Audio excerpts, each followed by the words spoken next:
Oke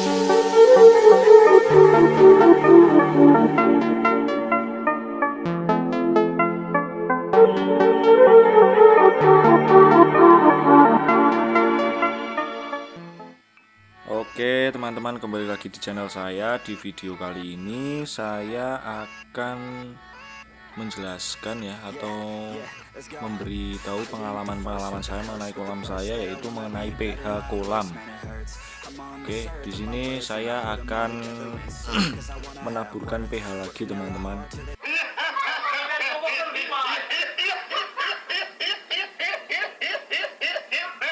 Sebelum itu kita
ngalir ke sana.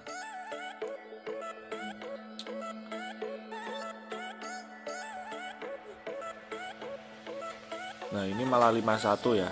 Ini 51 lagi teman-teman. Ini jujur udah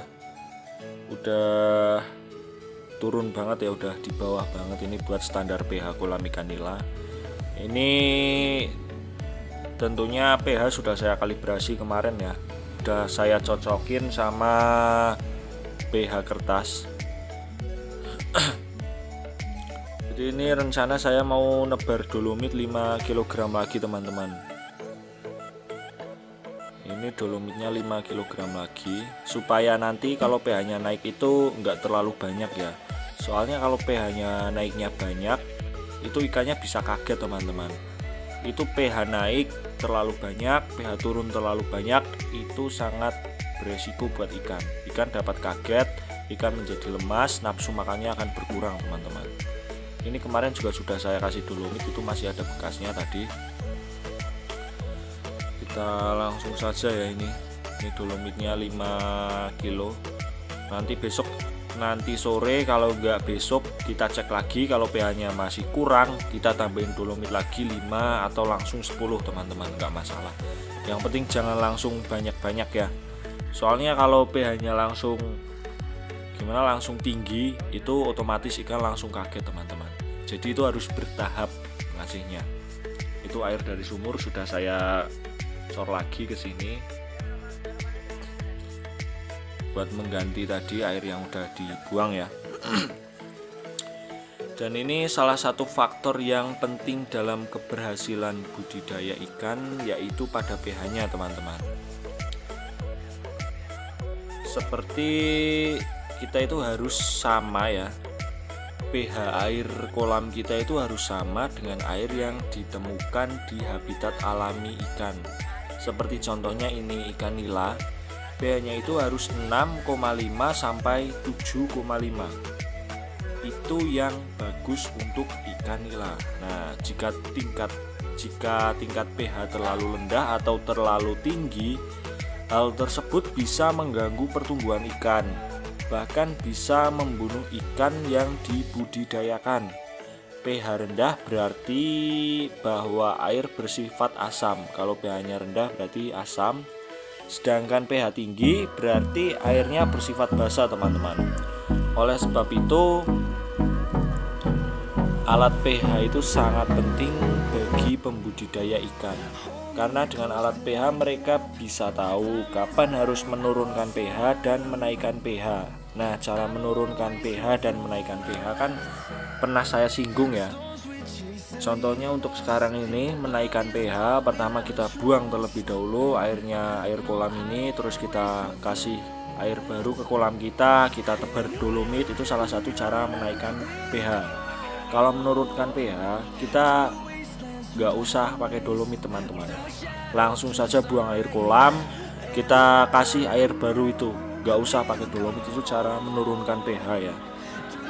Biasanya saya melakukannya seperti itu. Nah, lantas seberapa bahaya sih tingkat pH pada kolam? Nah, asam. Oke. Nah, air kolam ikan dengan pH rendah sangat asam ataupun pH tinggi sangat basah dapat membekukan atau membakar kulit ikan secara kimia.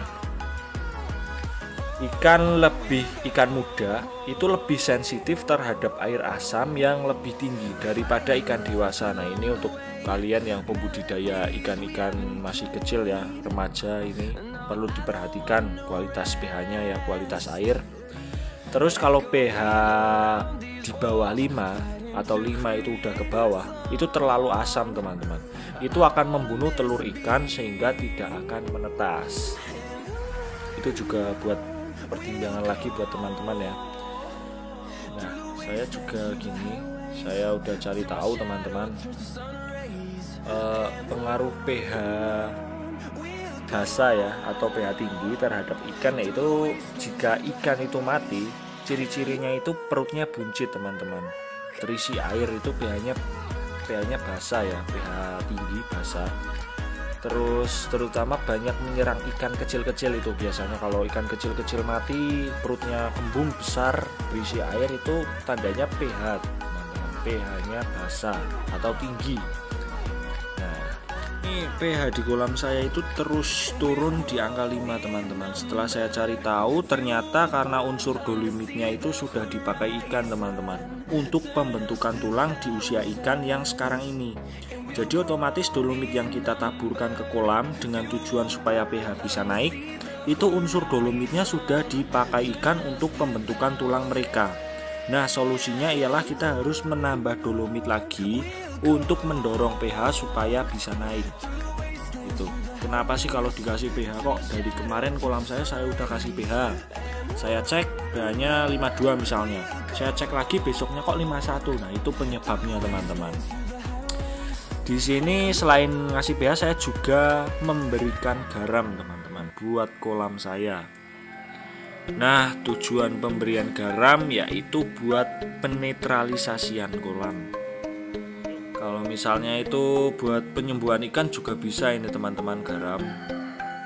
Nah, untuk manfaatnya ya, itu yang pertama sebagai kendali parasit, yang kedua itu bisa menjadi kendali jamur, yang keempat mengurangi keasaman air hujan. Ini kalau misalnya teman-teman kolamnya terkena air hujan ya, soalnya kalau kolam saya ini kan sudah saya tutup ya atasnya. Terus pembersihan kotoran akibat air keruh, misalnya itu bisa buat garam. Terus yang keenam bisa mengurangi stres teman-teman. Dan yang ketujuh itu mengurangi stres saat pengangkutan ikan. Ini bisa mengurangi stres saat heading atau penyortiran. Terus kendali problem ingsan salah ya, insang, permasalahan insang ini bisa. Ini jadi banyak sekali manfaatnya garam teman-teman. Jadi untuk teman-teman yang memiliki kolam itu harus memiliki stok dolomit. Yang pertama, yang kedua garam itu penting ya. Dan jangan lupa alat pH-nya teman-teman buat mengukur pH teman-teman. Penyebaran garamnya juga harus merata ya teman-teman. Gak cuma di satu tempat saja, di satu titik. Walaupun ini airnya gerak semua, nanti juga bercampur, tapi lebih efektif kalau saya sih saya sebarin ini ya ke seluruh kolam. Kalau untuk garam itu nggak perlu seperti dolomit teman-teman. Jadi nggak usah dikasih air atau dilarutkan terlebih dahulu di air, itu nggak perlu. Kalau garam itu langsung saja ya, ini langsung saja ditaruh ke kolam. Kalau dolomit itu harus dilarutkan terlebih dahulu. Kalau misalnya ampasnya itu udah nggak bisa larut lagi, berarti buang saja, itu nggak guna lagi ya, nggak berguna lagi. Kalau saya biasanya seperti itu, soalnya ampas dolomit itu nggak pernah saya gunain buat apa-apa ya, jadi saya buang.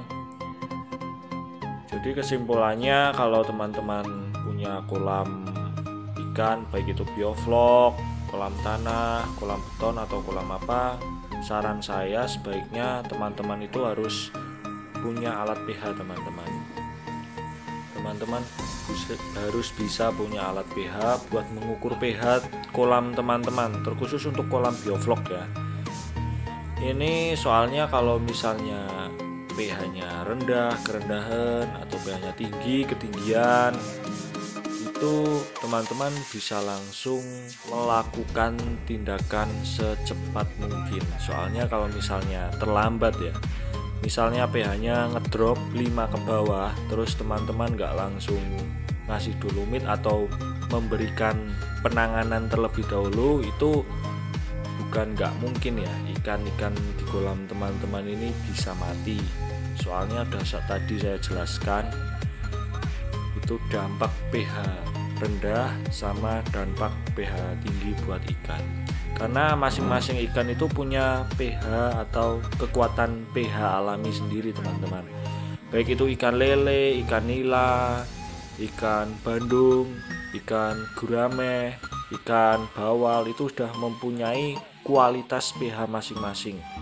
Nah, untuk ini kan berhubung saya menggunakan atau budidaya ikan nila, jadi yang saya jelaskan kalau ikan nila atau kalau budidaya ikan nila itu pH-nya yang baik itu 6,5 sampai 7,5, itu udah baik teman-teman.